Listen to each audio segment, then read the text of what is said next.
When a person or business files a lawsuit, they're typically looking for one of two types of relief: monetary or injunctive.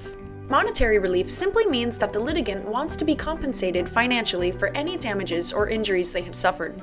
Injunctive relief, on the other hand, involves the request that the court require the defendant to take a specific action or stop doing something. An injunction is a court order that either prohibits a party from doing something or requires them to take a specific course of action. A preliminary injunction is a temporary court order issued when there is reason to believe that immediate action is necessary to prevent harm to the plaintiff. While temporary, it may become permanent depending on the outcome of the hearing on the underlying matter.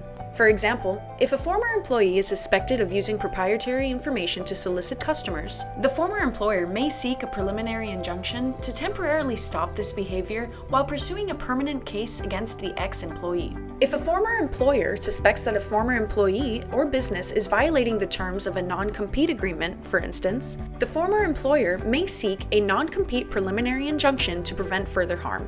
A former employer must provide a basis for requesting the injunction and show that harm will likely occur without it. The ex-employee or the new business will receive notice and a hearing will be scheduled. If a former employee needs to defend against a preliminary injunction filed by a former employer, they must demonstrate that the underlying non-compete agreement is unenforceable or not being violated, or that the plaintiff is unlikely to suffer immediate harm. The more compelling your evidence, the more likely your case will be successful. It's essential to use evidence that involves hard numbers, previous case law, and other concrete things to produce a better outcome. If your business needs legal guidance, get the help you need. Contact TLF today.